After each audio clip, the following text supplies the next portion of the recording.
반갑습니다. 나동호 목사입니다.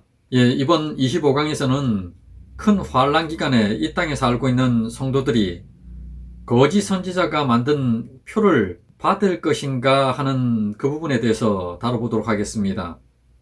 앞서도 언급을 했습니다마는 거짓 선지자가 만든 표는 구원과는 전혀 무관한 것입니다. 무의미한 것임에도 불구하고 큰 환란 기간의 성도들이 과연 이 표라고 하는 이것을 받을 것인가에 대해서 한번 살펴보겠습니다.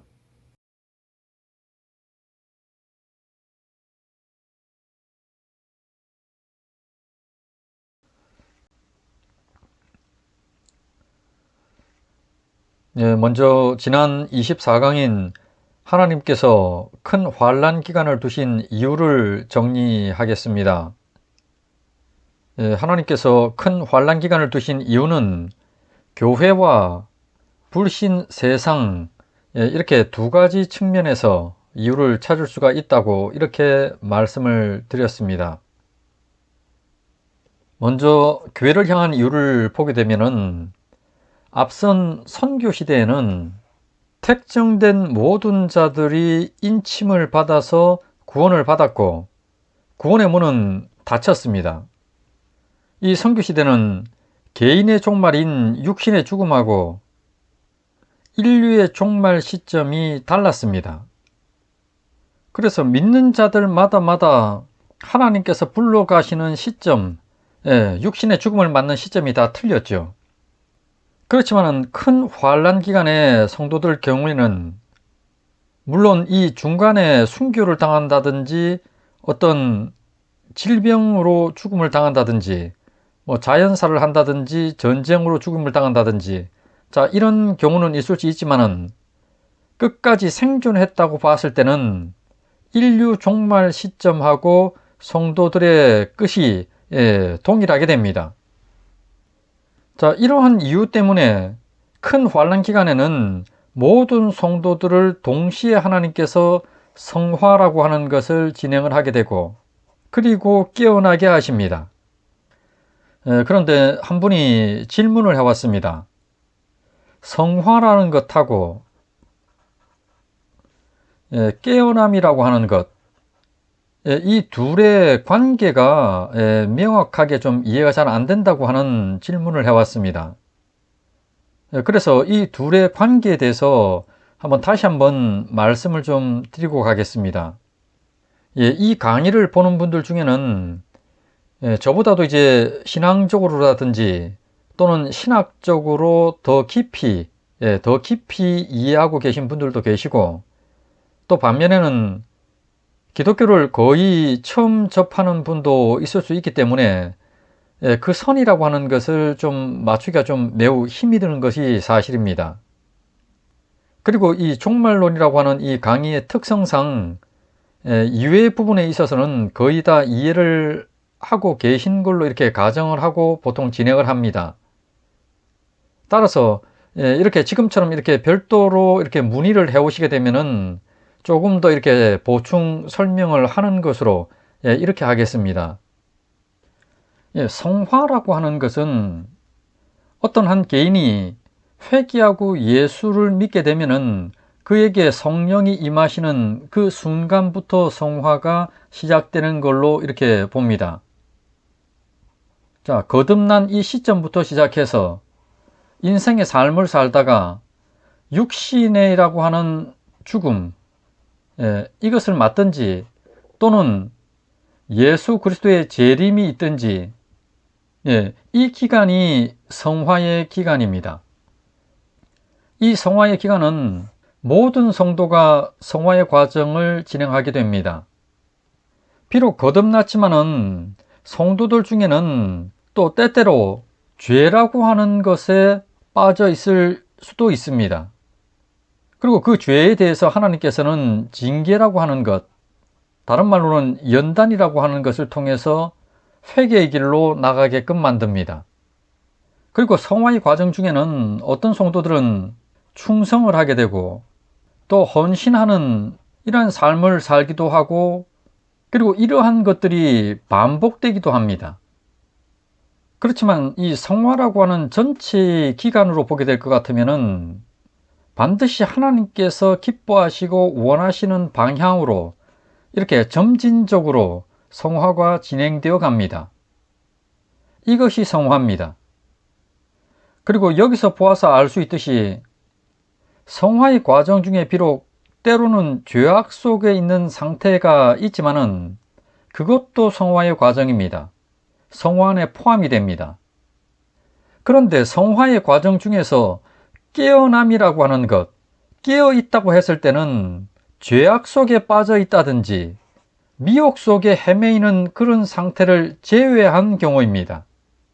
깨어 있다고 했을 때는 비록 어떤 한 성도가 무슨 행위라고 하는 것, 그러니까 하나님께서 기뻐하시는 행위, 어떤 충성이라고 하는 것을 하고 있지는 않다고 하더라도 최소한 회개한 이후의 상태, 한 성도가 깨어있는 상태라고 했을 때는 비록 충성된 어떤 행위를 하고 있는 상태는 아니더라도 자신이 가지고 있던 죄에 대해서 회개한 상태이고, 또 신앙이 밤이 아닌 낮의 상태이고, 또 하나님께로 마음이 향해 있는 상태이고, 또 선명히 어떤 선이라고 하는 것과 악이라고 하는 것, 자, 이것의 영적 구분을 하고 있는 상태, 그 상태입니다.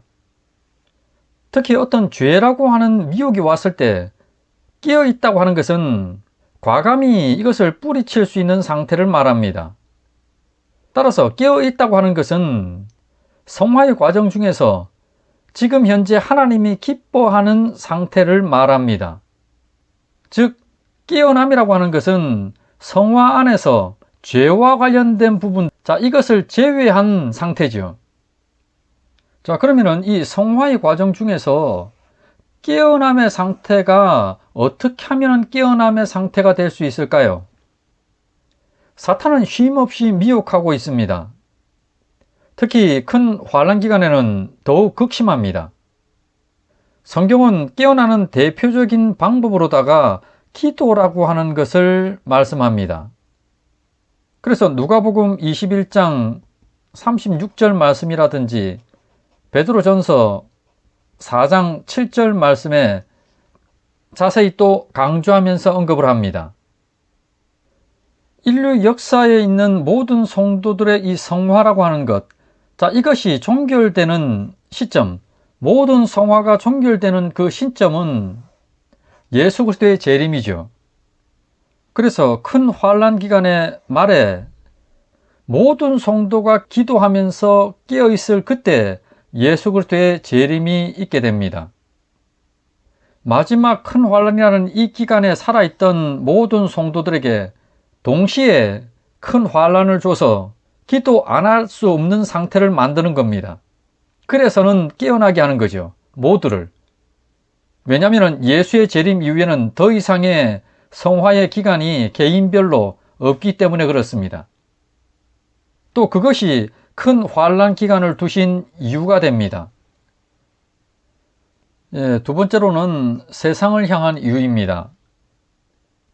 성도들의 기도 응답이라고 하는 것은 이 기도와도 일부는 관련이 되고 연관이 됩니다마는 특히 계시록 8장 1절로 5절 말씀에서 성도들의 기도를 나팔 재앙의 이유라고 이렇게 언급을 하고 있습니다. 그리고 이 세상의 우상 숭배라고 하는 것이 절정의 상태가 되었을 때, 그 절정의 상태가 되었을 때 특히 또 교회 내에서는 대배교가 있게 되죠. 자, 이렇게 세상은 우상 숭배의 절정의 상태가 되었을 때 심판이 임하게 됩니다. 노아의 홍수 심판이라든지 또는 소돔과 고모라의 심판 경우에도 보면은 최악의 우상 숭배의 그 상태에서 행해졌습니다. 최후의 심판도 마찬가지죠. 자, 여기 나오는 이 1번의 상황하고 2번의 상황 둘이 정확히 겹쳐지는 그 기간이 큰 환난의 기간입니다. 또 나팔 재앙의 기간입니다.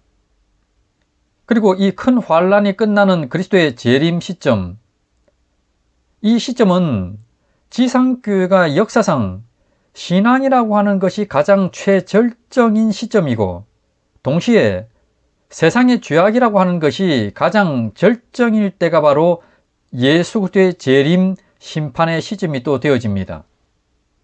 이 내용이 지난 24강에서 다루었던 하나님께서 큰 환난 기간을 두신 이유였습니다.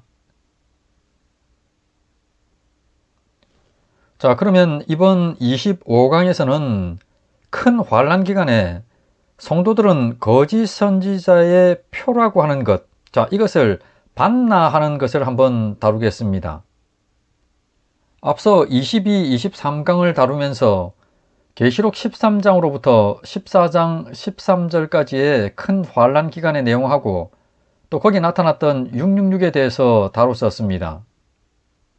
계시록 이 13장을 보게 되면은 전반적으로 교회는 거짓 선지자의 표를 받지를 않고 끝까지 인내하면서 고난을 당하는 모습을 보였습니다. 그리고 거짓 선지자가 만든 표라고 하는 것은 실제로 만든 것이 표였습니다. 그리고 666이라고 하는 이 게마트리아 숫자는 당시 네로의 이름의 수였습니다. 원래 표라고 하는 것의 의미는 하나님의 인과 이를 또 모방해서 만든 사탄의 낙인, 불도장, 자, 이것이 바로 영적 의미의 원표의 의미였죠. 이것을 큰 환난 기간의 거짓 선지자가 실제로 모방해서 만들었습니다. 실제로 모방해서 만든 이 표를 받고 안 받고는 구원과는 전혀 무관한 것임을 말씀드렸습니다. 왜냐 그러면은 구원은 오직 믿음으로만 받기 때문에 그렇습니다. 그리고 666이라고 하는 이 게마트리아 숫자, 이 숫자는 당시 네로의 이름의 수로서 적그리스도를 확인시키고 또 나타내는 숫자였습니다. 그래서 큰 환난 기간에 그리스도라면서 자꾸 미혹하고 있는 그 적그리스도를 알아채라고 하는 힌트로서 666이 사용되었습니다. 그리고 큰 환난 기간에 거짓 선지자가 성도들에게 강제적으로 표를 받게 할 수도 있다고 이렇게 말씀드렸습니다. 당연히 이 경우도 구원의 유무와는 무관하죠. 자, 그러면은 이러한 경우들을 제외하고 성도들이 만약에 자의적으로 큰 환난 기간에 거짓 선지자가 만든 표를 받을까요? 아니, 구원과도 상관이 없는데 편안하게 또 모든 것을 다 무시해버리고 아무렇지도 않게 받아도 될까요? 또 성도들이 받을까요? 자, 이 부분을 다루고자 합니다. 먼저 정답을 말씀드리면은 결코 받지 않는다입니다. 아니, 구원과는 전혀 상관이 없는 문제인데 왜 결코 받지 않을까요? 그것은 가장 본질적인 문제와 관련되기 때문에 그렇습니다. 먼저 이해를 돕기 위해서 예를 하나 들어보겠습니다. 앞서도 한번 거론을 했던 이 성령 회방죄라고 하는 것. 이 성령 회방죄는 결코 사함이 없다고 성경은 말씀합니다. 그리고 이 성령 회방죄와 동일한 죄가 사망에 이르는 죄, 양심의 화인을 맞는 죄, 그리고 불법을 행하는 자들의 죄가 있습니다. 물론 이 성령 회방죄라고 하는 것은 거듭난 하나님의 자녀들은 결코 범할 수가 없죠.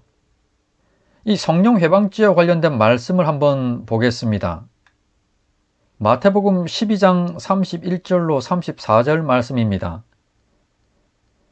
그러므로 내가 너희에게 이르노니 사람에 대한 모든 죄와 모독은 사심을 얻되 성령을 모독하는 것은 사심을 얻지 못하겠고 또 누구든지 말로 인자를 거역하면 사심을 얻되 누구든지 말로 성령을 거역하면 이 세상과 오는 세상에서도 사심을 얻지 못하리라. 독사의 자식들아, 너희는 악하니 어떻게 선한 말을 할 수 있느냐? 이는 마음에 가득한 것을 입으로 말함이라. 사람에 대한 모든 죄와 모독은 사심을 얻습니다. 그렇지만은 성령을 모독하는 것, 성령을 거역하면, 즉 성령 회방죄는 결코 사함이 없다고 지금 말씀을 합니다. 예수님께서 왜 이 말씀을 하게 되셨냐 그러면은, 앞서 예수님께서 귀신 들려서 말 못하고 또 듣지 못하는 자들을 고쳐주셨습니다. 그런데 이를 본 바리새인들이 이러는 겁니다. 바리새인들은 듣고 이르되 이가 귀신의 왕 바알세불을 힘입지 않고는 귀신을 쫓아내지 못하느니라 하거늘. 자, 이렇게 말하는 이 바리새인들에 대해서 예수님께서는 34절과 같이 말씀을 합니다. 독사의 자식들아, 너희는 악하니 어떻게 선한 말을 할 수 있느냐? 이는 마음에 가득한 것을 입으로 말함이라. 자, 그러면 성령 회방죄가 무엇일까요? 지금 31절, 32절 말씀을 보게 되면은 사람에 대한 모든 죄와 모독은 사함을 받는다고 이렇게 말씀합니다. 예수님은 하나님이시면서 동시에 인간이시기도 합니다. 따라서 인간이신 예수님에 대한 부분에 대해 죄를 지으면 그 부분만큼은 누구든지 사함을 받는다는 겁니다. 다시 말씀드리면 사람에 대한 모든 죄와 모독은 사심을 얻되, 즉 누구든지 말로 인자를 거역하면 사심을 얻되, 즉 인자이신 예수님에 대한 모독, 또 모든 죄는 사함을 받는다고 이렇게 말씀을 합니다. 자, 이것이 무엇인지 예를 한번 들면 이렇습니다. 인자는 와서 먹고 마시매 말하기를 보라, 먹기를 탐하고 포도주를 즐기는 사람이요 세리와 죄인들의 친구로다 하니. 예수님께서도 당연히 인간의 몸을 지니셨습니다. 자, 그렇기 때문에 인자에 해당하는 부분이 있습니다. 그래서 먹기도 하고 마시기도 하는 이 모습을 유대인들이 봤죠. 그래서 유대인들이 먹기를 탐하고 포도주를 즐긴다고 이렇게 비난을 했습니다. 자, 이처럼 인간이신 예수님께서 범한 죄와 모독은 사함을 받습니다. 모든 것이 사함을 받습니다. 그렇지만은 예수님께서 병자를 고치고 믿게 만드는 이 일은 예수님 안에 계신 성령의 일입니다. 하나님의 일입니다. 이 일을 행하시는 이 예수님을 향하여서 지금 이 바리새인들은 바알세불을 힘입어서 그런 일을 행했다고 지금 비난을 하고 있는 겁니다. 자, 이러한 성령 회방죄, 성령을 모독하는 이 죄는 결코 사함이 없다고 지금 말씀하고 있는 겁니다. 그런데 한번 보십시오. 결코 사함이 없는 죄인 이 성령 회방죄를 지은 자들은 바리새인들입니다. 이들을 향하여서 지금 예수님께서는 34절에서 독사의 자식들이라고 이렇게 지칭을 했습니다. 바리새인들에 대한 책망이 나오고 있는 마태복음 23장을 보게 되면은 뱀들아, 독사의 새끼들아. 자, 예수님께서 이렇게 지칭을 하면서 처음부터 사탄에 속한 자들이 심판을 받을 것에 대해서 말씀을 합니다. 지금 이 내용들에서 알 수 있는 것은 성령 회방죄를 짓는 자들은 바리새인들과 같은 자들이 짓습니다. 바로 거짓 성도, 가짜들이 짓습니다. 대표적인 것이 바로 이단들이죠. 그러니까 이 성령 회방죄, 이 죄는 거듭난 자들은 결코 지울 수가 없습니다. 마찬가지로 이 사망에 이르는 죄라든지 양심의 화인을 맞는 죄, 불법을 행하는 자들의 죄, 자, 결코 사함이 없는 이 죄들도 성도들은 지울 수가 없습니다. 자, 이 말은 구원자이신 예수님을 믿고 죄사함을 받고 난 이후에 거듭난 자들은 기본적으로 예수를 부인하고 저주하고 비난하는 이 죄는 결코 지울 수가 없습니다. 그 안에 성령이 계시고 진실로 회개하고 예수 믿어서 인침받아 거듭난 자들인데 가장 기본이 되는 예수에 대한 그 신앙, 그 믿음 자체를 버릴 수 있나? 그건 결코 할 수 없는 겁니다. 자, 이와 마찬가지입니다. 왜 성도들이 큰 환난이라고 하는 이 기간 동안에 거짓 선지자의 표라고 하는 그것을 왜 받을 수 없는가 하는 그 이유입니다. 큰 환란 기간에 거짓 선지자가 표를 받게 할 때 요구하는 것이 있습니다. 바로 적그리스도를 그리스도로 인정을 하고 그에 대한 신앙을 고백하라는 겁니다. 이는 예수 그리스도를 부인하라고 하는 것인데, 만약에 진정으로 거듭난 자라고 하면은 결코 따를 수 없는 거죠. 이것은 신앙의 근본 뿌리의 문제입니다. 가장 본질적인 문제입니다. 지금 거짓 선지자는 성령 회방죄를 지은 바리새인들 같이 되라는 겁니다. 바리새인들은 처음부터 뱀의 자식들입니다. 그렇지만은 창세전에 택정을 받고 예수를 믿어 인침을 받은 자가 예수를 부인하고 표를 받으라, 죽어도 이것은 받아들일 수가 없습니다. 결코 성도들은 받지 않습니다. 앞서도 언급을 했듯이 큰 환란 기간의 성도들은 결코 표를 받지 않습니다. 자, 그런데 의문이 드는 부분이 있죠. 큰 환란 기간에도 신앙이 어린 자들, 그리고 큰 환란 기간의 초중반에 있게 될 시험 든 성도들, 자, 이들도 많을 건데 이들에게 이러한 시험, 미혹을 견딜 그 믿음이 있을까 하는 겁니다.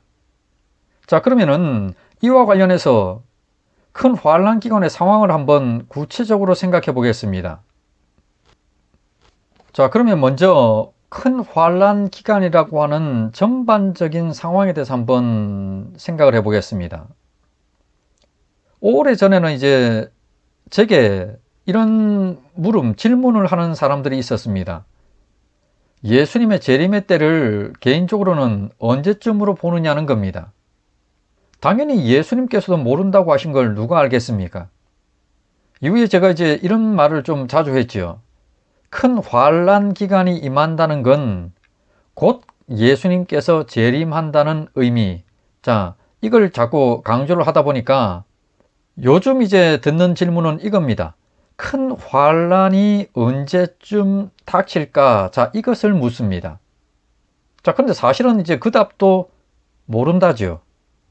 자, 그런데 모두가 느끼듯이 지금이 말세지말임은 부인할 수가 없는 사실입니다. 그 말은 언제 큰 환란이 임해도 이상하지 않은 때라는 겁니다. 물론 그럼에도 불구하고 만약에 누가 제게 지금 큰 환란이 임할 수도 있네요 라고 묻는다면은 저는 이렇게 답할 겁니다. 지금은 아닙니다. 조건적으로 좀 미흡하다고 이렇게 답할 것 같습니다. 지금 당장은 왜 큰 환란이 올 수 없는지 제 개인적인 견해를 언급하자면 이렇습니다. 큰 환란이 2022년 봄인 이 현 시점에 일어나지 못하는 이유는 먼저는 땅끝까지 복음 전파와 관련됩니다. 물론 지금 현재는 거의 모든 나라에 복음이 다 들어갔습니다. 그렇지만은 앞으로 몇 명까지 믿어야 그 수가 다 차는지는 모르죠.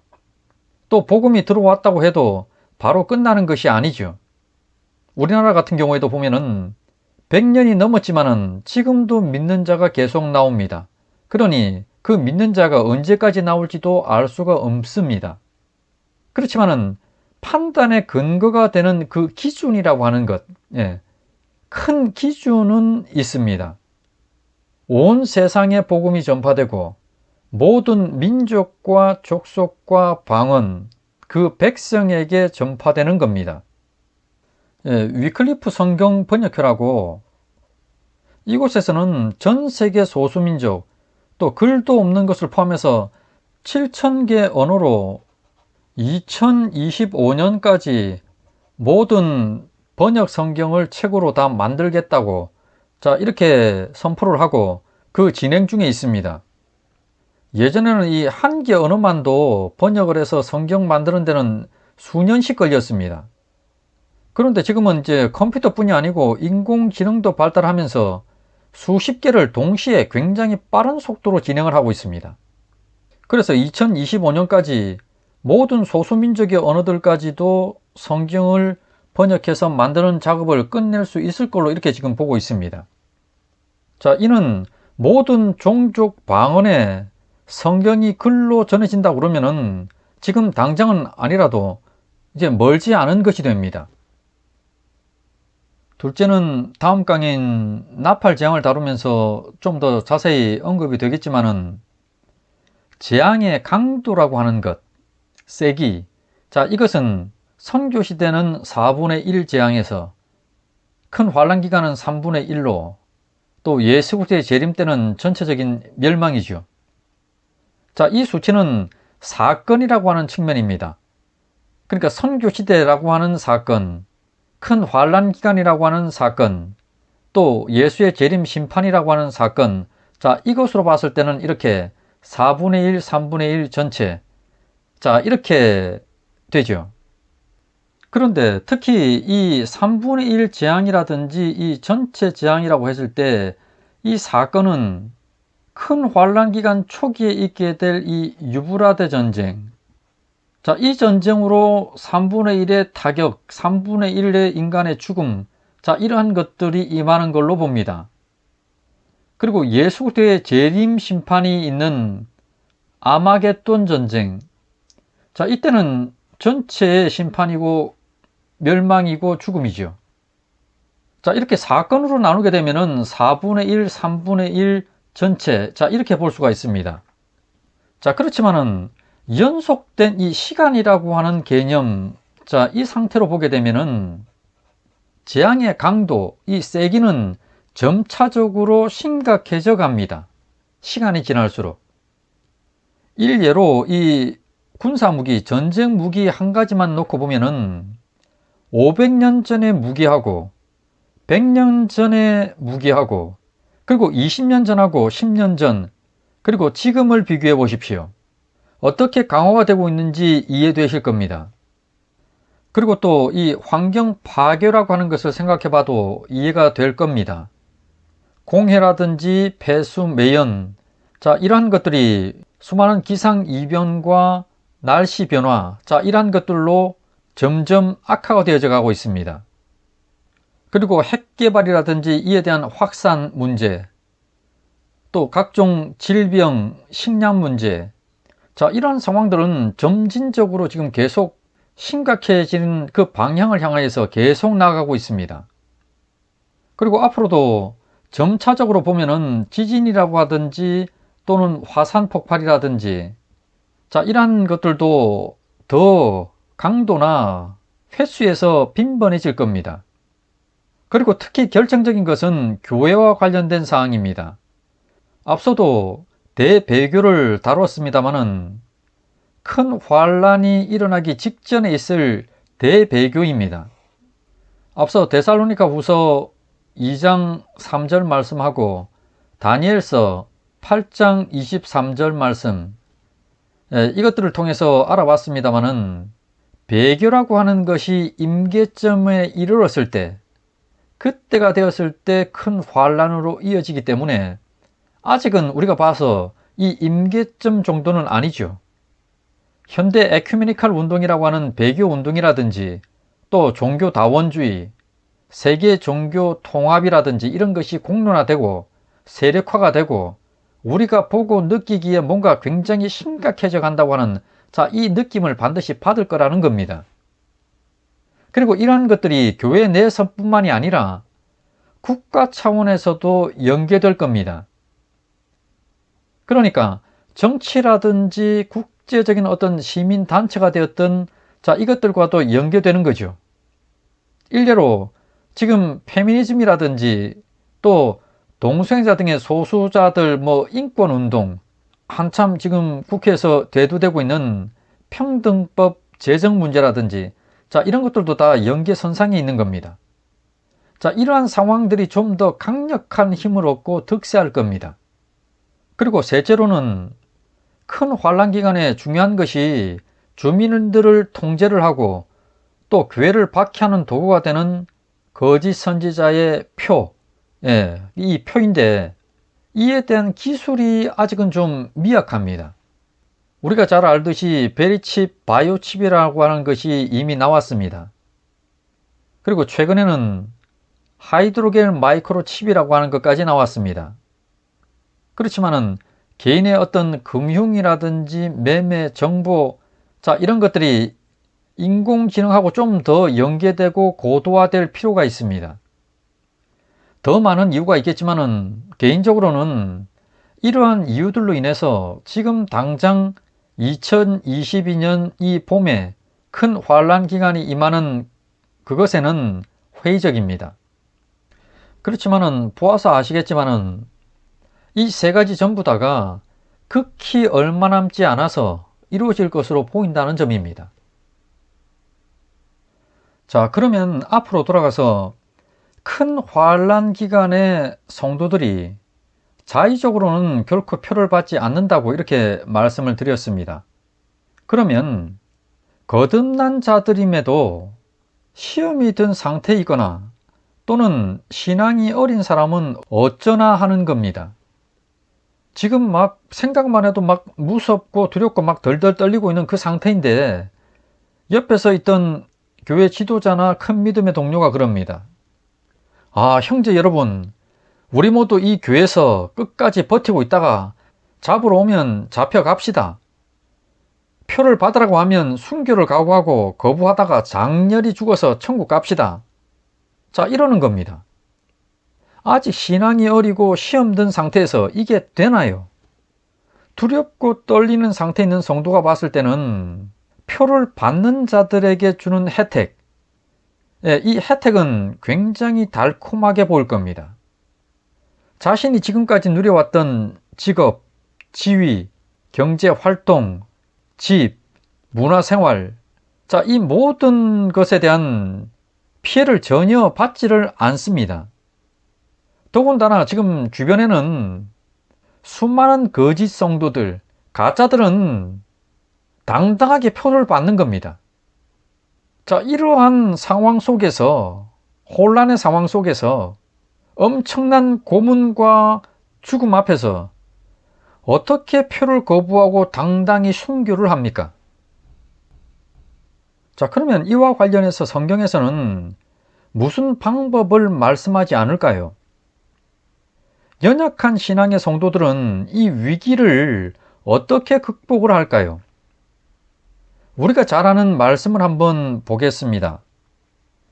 또 어떤 이들은 조롱과 채찍질 뿐 아니라 결박과 옥에 갇히는 시련도 받았으며 돌로 치는 것과 톱으로 켜는 것과 시험과 칼로 죽임을 당하고 양과 염소의 가죽을 입고 유리하여 궁핍과 환난과 학대를 받았으니 이런 사람은 세상이 감당하지 못하느니라. 그들이 광야와 산과 동굴과 토굴에 유리하였느니라. 지금 이 히브리서 11장에 나오는 이 말씀을 보게 되면은 환난의 상황에 처한 자들이 노숙자라든지 또는 방랑자나 또 산과 들과 지하로 몸을 숨기는 이 모습, 이 모습이 힌트를 줍니다. 예수님께서도 마태복음 24장 말씀에서 큰 환난 기간과 관련해서 이렇게 말씀하셨습니다. 그때 유대에 있는 자들은 산으로 도망할지어다. 물론 이 말씀의 본질적인 의미는 영적인 것이죠. 그래서 하나님이 계신 곳, 그 성산, 그러니까 믿음의 성산, 믿음에 있는 그곳, 그곳으로 몸을 피하라, 즉 신앙을 회복하라는 겁니다. 그렇지만은 그와 동시에 실제 몸을 피하라고 하는 의미까지도 포함이 됩니다. 마카비 1서를 보게 되면은 구약의 적그리스도의 모형이었던 안티오쿠스 4세가 예루살렘과 유대를 박해를 합니다. 그때 그 군대를 피해서 유다 마카비의 아버지였던 마따디아가 많은 믿음의 사람들과 함께 산으로 피했습니다. 큰 환난 기간이 되면은 연약한 신앙의 성도들은 무섭고 두려워서 고민을 합니다. 분명 두렵죠. 우리도 짧든 길든 신앙생활을 하면서 어린 신앙의 상태가 있었습니다. 또는 시험이 든 때도 분명 있었습니다. 그때를 한번 생각해 보시기 바랍니다. 분명 두려울 수밖에 없습니다. 자, 그렇지만은 그 고민이라고 하는 것이 표를 받을까 안 받을까로 고민하는 것이 아닙니다. 그런 고민이 아니고 어디로 피하고 어떻게 숨을까로 고민합니다. 그리고 실제로 피한다는 겁니다. 자, 이 점이 중요하죠. 이거죠. 사실 이 25강의 이 질문, 큰 환란 기간에 성도들이 거짓 선지자의 표를 받나 하는 이 질문은 잘못된 질문입니다. 또 성도가 표를 받으면 구원을 받는가 못 받는가도 당연히 잘못된 질문입니다. 질문 자체에 문제가 있습니다. 왜냐하면 앞서도 말씀을 드렸다시피 은혜를 베풀어 주신 하나님과 이미 거듭남을 받은 성도들에 대한 모독이기 때문에 그렇습니다. 아무리 시험에 들어있고 신앙이 어리다고 해도 거듭난 자들입니다. 거듭난 성도들은 결코 표를 받을까 말까로 고민하지 않습니다. 자, 그러면은 피하고 숨는데 큰 믿음의 사람들도 숨을까요? 아니면은 피하지 않고 그냥 당당히 순교를 당할까요? 물론 일부는 당당히 순교를 당하는 이들도 있을 겁니다. 그렇지만은 대다수는 다른 성도들과 함께 또는 가족끼리 혹은 독자적으로라도 이렇게 피할 겁니다. 그러다가 이후에 발각이 되면은 당당히 순교를 각오할 겁니다. 자, 그러면은 이 믿음이 크다고 하는 이 사람들, 큰 믿음의 사람들, 자, 이 사람들은 큰 믿음에도 불구하고 왜 숨을까요? 첫째는 믿음이 연약한 자들을 보살피고 또 그들의 신앙을 지도하기 위해서 그렇습니다. 다니엘서 11장을 보게 되면은 안티오코스 4세 박해의 상황이 나옵니다. 그때 영적 지도자들에 대해서 이렇게 말씀을 합니다. 백성 중에 지혜로운 자들, 여기서의 이 지혜로운 자들은 바른 영적 지도자들을 의미합니다. 자, 이들이 많은 사람을 가르칠 것이나 그들이 칼날과 불꽃과 사로잡힘과 약탈을 당하여 여러 날 동안 몰락하리라. 자, 이런 바른 영적 지도자들이 많은 사람을 가르칩니다. 이 환란의 기간 동안에.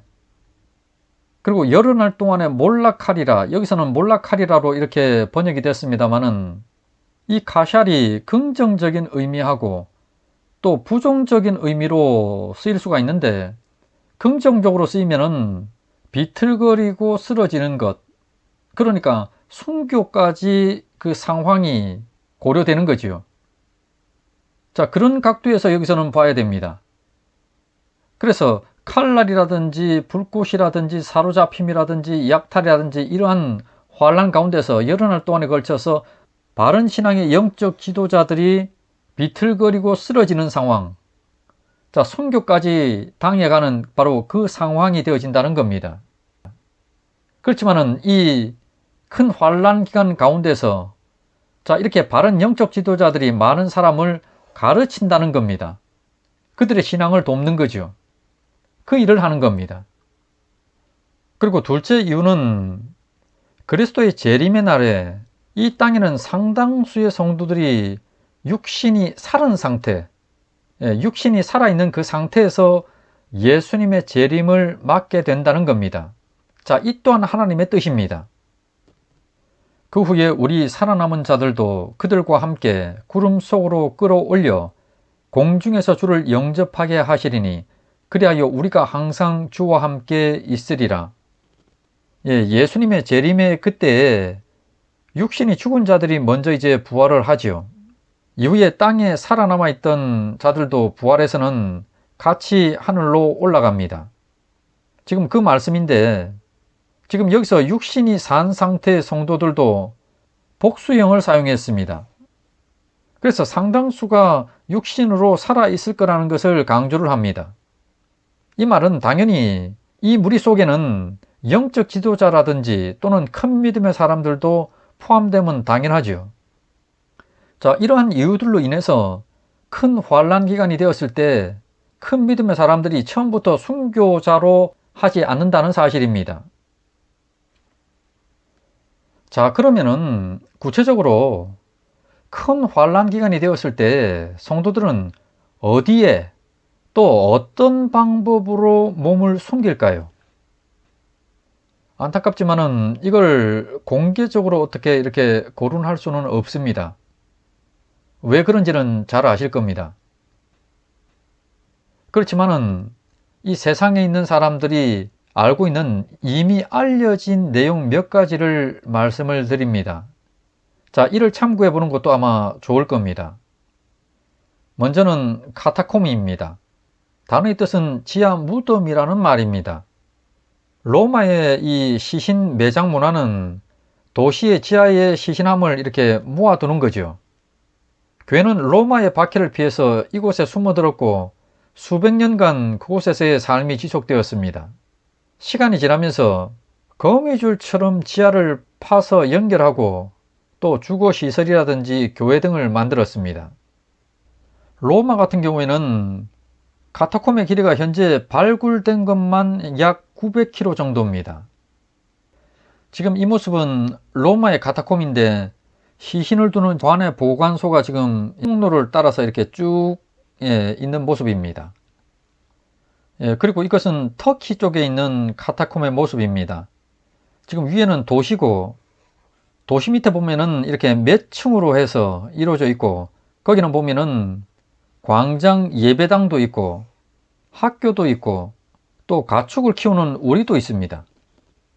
이 카타콤과 관련해서 1870년경에 영국에서 발간된 작자 미상의 카타콤의 순교자라고 하는 책이 있습니다.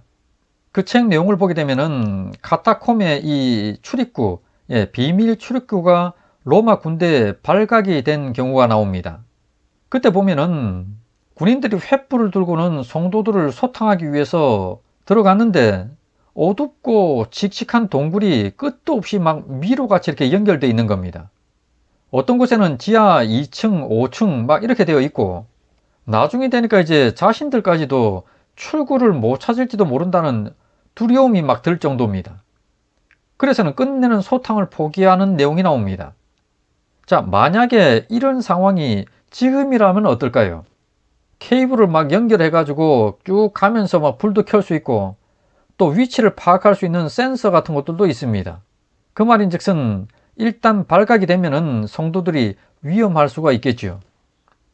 그런데 이런 점은 또 분명히 생각해 볼 수도 있을 겁니다. 만약에 실제로 큰 환란이 발생이 되었다면은 카타콤 주변에 있던 성도들 같은 경우에는 아마 그 중에는 이곳에 다시금 숨어들 가능성도 있을 겁니다. 그렇지만 물론 대비를 잘해야 되겠죠. 로마 박해 당시에는 외부 사람들 중에 돕는 자들하고 이렇게 굉장히 밀접하게 연계가 되어 있었습니다. 그래서 대규모의 인원이라도 먹고 사는데 지장이 없었습니다. 물론 그 당시하고 지금은 다른 것이 이 큰 환란 기간은 매우 짧은 기간입니다.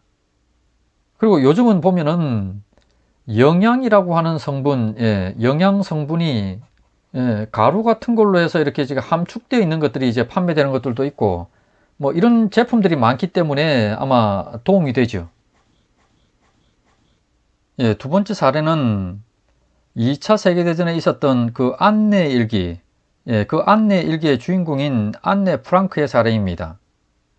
히틀러의 나치가 유대인들을 잡아간다고 하는 이 소문이 들릴 때쯤 되었을 때 네덜란드에 살고 있던 이 안네의 아버지는 한 달쯤 전부터 은신처를 물색을 하고 미리 준비를 합니다. 이 은신처는 안네 아버지 본인이 사장으로 있던 회사 건물의 내부였습니다.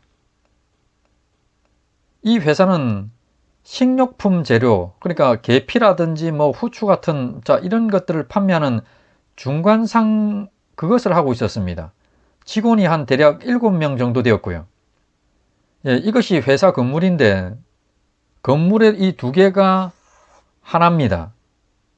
1층은 창고였고 2층은 사무실하고 사장실이 있었습니다. 그리고 3층하고 4층 그리고 다락 자, 요것이 은신처였습니다. 여기는 창고였고요. 예, 이게 건물의 평면도입니다. 2층의 사무실입니다. 자, 요 부분이죠. 자, 그리고 이게 사장실이 이 부분이고, 지금 3층 같은 경우에 요 부분이 이제 창고입니다. 여기입니다. 4층 예, 다락도 마찬가지고요. 지금 이 3, 4층과 옥상, 이곳이 은신처였습니다. 비밀 은신처의 지금 입구가 지금 보면은 책장으로다가 이렇게 막아뒀었습니다. 이 부분인데. 그래서 이것이 이제 열리고 닫히게, 닫으면은 이제 책장같이 이렇게 보이는 거죠. 자, 이렇게 은폐를 했습니다. 이곳에 처음에는 안내 부모님들하고 안내, 그리고 언니, 이렇게 해서 이제 4명하고, 또 지인의 가족, 부부하고 그 아들, 이렇게 해서 또 3명. 자, 이렇게 7명이 지냈습니다. 그러다가 이후에 치과의사 1명이 추가되어서, 자, 8명이 숨었습니다. 2층 사무실에는 직원 4명이 근무를 했습니다. 이 직원 4명은 이들이 숨어 지내는 것을 다 알고 있는 상태였습니다. 그리고 1층 창고에는 직원 3명이 창고에 근무를 하고 있었습니다. 이들은 몰랐죠. 숨어 있는 것을. 예, 이곳에서 한 2년 정도를 이렇게 숨어 살았는데, 음식 같은 경우에는 이제 당시에는 부식권이라고 하는 것이 배부가 됐습니다. 인원수마다. 그래서 이걸 이제 몰래 산 거죠. 자, 그래서 암거래로 해서 이것을 부식권을 사가지고, 자, 그것을 가지고 아는 사람 1명의 배달을 받아서 먹으면서 생활을 했습니다. 그러니까 먹는 데는 별 지장이 문제가 없는 상태였습니다. 그리고 내부 같은 경우에도 보면은 거실도 있었고, 예, 이 부분입니다. 탁자도 있고 막 그렇습니다. 주방도 있었습니다. 그리고 3층에는 이제 화장실이 하나가 있었고, 가족 간에 이제 처음에는 좀 갈등이 있었는데 별 문제는 없었습니다. 그리고 이제 시간이 지나면서 점차 이 생활 자체에 적응을 해갔죠. 물론 중간에 위험하고 두려운 순간은 몇 번 있었습니다. 왜냐 그러면 특히 도둑이 들면서 경찰 조사가 있고 해서 혹시라도 발각될까 싶어가지고 굉장히 그런 경우가 한 몇 번은 있었습니다. 그렇지만은 1942년 7월 8일 날 숨기 시작해서 그때부터 1944년 8월 4일까지 이때까지 숨어 있었고 한 2년 정도의 기간입니다. 그리고 나서 이 8월 4일 날 발각이 되었는데, 발각된 데는 2가지 설이 지금 있습니다. 1층 창고에 있던 3명 중에 책임자였던 사람이 신고를 했다는 겁니다. 왜냐 그러면은 발각 당시 그 당일날에 군인들이 왔는데 그 군인들을 위로 딱 안내해 주는 것을 목격한 자가 있습니다. 자, 그리고 다른 하나는 부식권이 그 당시에 보면은 부정 유출이 굉장히 많이 되고 했는데 이것을 조사하는 과정에서 발각됐다고 하는 설도 있습니다. 자, 이렇게 발각돼서 8명이 다 수용소로 끌려갔는데 구사 일생으로 안내 아버지만 살았고 나머지는 다 죽었습니다. 자, 하여튼 이러한 도피 방법도 눈여겨볼 부분입니다. 자, 그런데 이와 관련해서 요즘은 아마 힘들지 않나라고 이렇게 생각하는 분이 있을 수가 있습니다. 왜냐 그러면은 적외선이라든지 어떤 열 영상 투시기 이런 것들로 보면은 사람들의 모습들이 다 나타난다는 거죠. 물론 이건 좀 잘못된 겁니다. 왜냐 그러면은 영화에 보면은 아마 그런 것들이 나온 것 같은데, 건물을 비추면은 건물 안에 사람의 모습이 발열하면서 움직이는 모습이 나타나는 것, 자, 이것은 영화상에서 만든 겁니다. 현재 과학기술로는 열 감지기라고 하는 것은 건물 외벽의 온도만 감지됩니다. 안에 만약에 공간이 있고 공간 안에 어떤 사람이 되었든 동물이 되었든, 자, 이런 생명체가 있다고 그러면은 그것을 분간해 낼 수가 없습니다. 자, 이것이 실제 모습입니다. 이렇게 보입니다. 그런데 이런 건 있죠. 우리가 저기 공항 검색대 같은 데를 가게 되면은 가방 내부를 투시를 하거나 또 이렇게 수출입 컨테이너 화물 같은 걸 투시해 가지고는 밀수품 같은 것들을 찾아내고 할 때 쓰는 게 있습니다. 이런 경우죠. 이 가방 속이 이렇게 훤히 보이는 겁니다. 자, 이 방법은 엑스레이라는 것도 있고 또는 T레이라고 하는 것을 이렇게 사용을 합니다.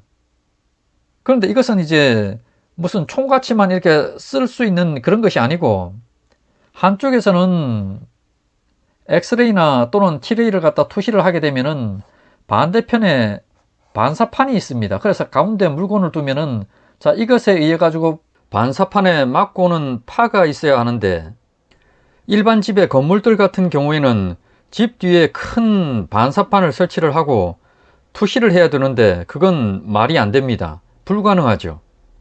아직은 손쉽게 사용할 수 있는 기술이 나오지 않았습니다. 그래서 지금 안내 일기에 나오는 바로 이러한 상황들, 비록 발각은 되었지만은 등장 밑이 어두운 것을 활용하는, 자, 이러한 경우도 있습니다. 예, 다음 세제로는 큰 환란 기간에 대한 말씀이 나오는 이 성경의 말씀들을 종합해 본 결과로 유추해 볼 수 있습니다. 앞서 다니엘서를 다루면서 말씀을 드렸는데, 이 큰 환란이라고 하는 것의 시작, 큰 환란 기간의 초에 큰 전쟁이 일어나고 이 전쟁의 결과를 통해서 적그리스도가 승리하게 되고 그에 의해서 통치가 시작됩니다. 이 전쟁을 통상 계시록 9장에 유브라데 전쟁이라고 이렇게 칭합니다. 이 유브라데 전쟁과 관련된 특징을 보게 되면은, 현재도 지금 더욱 이렇게 가속화가 되고 있습니다만은, 모든 나라들이 보면은 도시화라고 하는 것이 진행이 되고 있죠, 지금도. 자, 이것이 급속히 진행이 되면서 인구의 대다수가 보면은 크든 작든 도시로 이주하고 도시에 주로 살려고 그러고 또 도시에 실제 삽니다, 많이. 이 말은 도시가 타격을 받게 되면은 그것은 곧 전쟁의 승패에 직결되는 겁니다. 지금 보면은 우크라이나 전쟁이 일어나고 있는데 수도인 키우나 또는 도시들의 점령에 보면은 이렇게 집중이 되고 있죠. 자, 이는 바꿔 말하면은 도시의 피해가 클 것이라는 점입니다.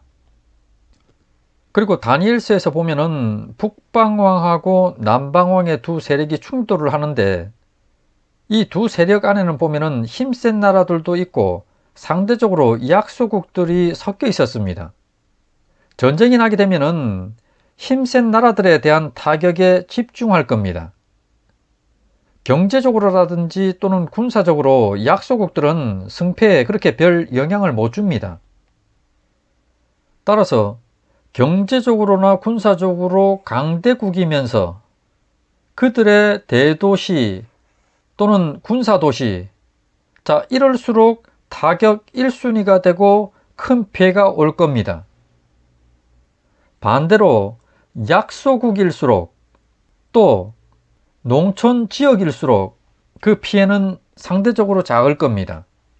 자, 그러면은 이러한 유브라데 전쟁의 결과, 그 결과 이후의 상황을 한번 생각을 해 보겠습니다. 적그리스도가 서서히 이제 교회에 대한 박해를 가중시켜 나가게 될 건데, 상대적으로 교회의 박해가 적은 곳은 어디일까요? 약소국일까요? 아닙니다. 상대적으로 타격이 덜하다고 하는 것은 금융 전산망이라든지 감시 통제 시설 같은 것들이 상대적으로 건재하다는 겁니다. 이는 주민 통제나 교회 박해가 오히려 쉽다는 얘기가 됩니다. 그런데 강대국에, 특히 대도시 같은 경우에는 그 피해가 막심할 겁니다. 그래서 그것을 갖다가 시설이나 이러한 모든 상태를 복구하는데 오랜 시일이 걸리죠. 그런데 예수님의 재림까지는, 큰 환란은 길어야 3, 4년입니다. 그러니까 오히려 상대적으로 몸을 숨기기가 쉬울 수도 있습니다. 많은 사람들이 죽거나 또 실종되어 있는 그런 상태일 것이기 때문에 굉장히 어수선하고 혼란스러운, 그런 상태가 상당 기간 지속될 겁니다. 물론 이것을 위해서는 조건이라고 하는 것이 있죠. 유브라데 전쟁에 살아 있어야 한다는 겁니다. 계시록 9장을 보게 되면은 3분의 1 정도의 사람이 죽게 되는데, 당연히 그 안에는 성도들도 3분의 1은 비율적으로 죽는 걸로 이렇게 봐야 되죠. 그래서 유브라데 전쟁에서 살아남아야 되고, 일단은 이후에 이 유브라데 전쟁 이후의 상황에서 피할 수 있는 곳, 가장 최선은 농촌 지역, 산을 포함한 것이죠. 두 조건을 다 만족하는 최상은 바로 여기로 볼 수가 있습니다. 왜냐하면 유브라데 전쟁 기간 중에 도시보다는 상대적으로 안전할 것이고, 전쟁 이후에도 강대국이 되었든 약소국이 되었든 농촌 산악지역이 몸을 피하기에는 수월할 것이기 때문입니다. 지금까지 이렇게 말씀드렸던 이러한 상황들을 미리 좀 이렇게 이해하고 있는 것도 도움이 될 겁니다. 오늘 다루었던 내용들을 다시 한번 정리를 하면은 이렇습니다. 큰 환란 기간에 성도들이 표를 받는가? 강제가 아닌 자의적으로는 결코 받지 않습니다. 거짓 선지자의 표를 받을 수도 있다는 말 자체는 은혜로 구원을 베푸신 하나님하고 이미 인침을 받은 성도들에 대한 모독입니다. 성도들은 표를 받을까 받지 않을까로 고민하는 것이 아니라 성경 말씀처럼 어디로 숨을까, 어디로 피할까로 고민합니다. 왜 숨고 피해야 되냐 그러면은 큰 환란 기간이 있는 이유 자체가 시험 들고 신앙이 어린 사람들을 깨어나게 하는 데 있기 때문입니다. 그래서 모두가 숨어서 간절히 예수 그리스도의 재림이 속히 올 것을 간절히 기도하고 있을 바로 그때가 그리스도의 재림의 때가 되는 겁니다. 왜냐 그러면은 그들이 깨어났기 때문에 그렇습니다. 큰 환란이 지금인 2022년 봄 현재 일어날 수도 있는가 하는 물음은 제 개인 견해입니다만은 아직은 아니다라고 이렇게 밝혔습니다. 그 이유는 땅끝까지 복음이 전파되는 데 있어서 외적인 기준, 그러니까 모든 족속 방언에 복음이 들어가는 그 기준, 이것까지는 아직은 미흡하기 때문에 그렇습니다. 그러니까 성경 번역부터가 아직은 미흡한 거죠. 둘째는 시간적으로 보면은 재앙이라고 하는 것이 점진적으로 강화가 되어 가는데 아직은 미흡한 부분들이 있습니다. 앞으로 이 코로나처럼 좀 더 강한 징조들이 계속 있을 겁니다. 특히 대배교를 들 수가 있죠. 셋째는 교회 박해와 관련해서 이 표와 관련된 기술이 아직은 좀 미흡합니다. 이런 이유들로 인해서 제 개인적으로는 현 시점에서는 아직은 분명 일어날 수가 없습니다. 그렇지만은 이 상황들 자체들이 몇 년 뒤가 될지 모를 정도로 굉장히 급박한 상황인 것만은 분명합니다. 그리고 큰 환란 기간에 큰 믿음의 사람들도 피하고 숨는가? 이와 관련해서 일부는 분명 당당히 순교할 것이지만은 믿음이 연약한 자들을 보살피고 신앙을 돕기 위해서 그것 때문에 같이 숨을 겁니다. 그리고 그러다가 중간에 발각되든지 하면은 당당히 순교를 당할 겁니다. 그리고 다른 한 가지 이유는 그리스도의 재림의 날에 상당수의 성도들이 육신이 살아있는 상태에서 예수님의 재림을 맞을 것이라는 점입니다. 그리고 그 안에는 당연히 큰 믿음의 사람들도 포함되지요.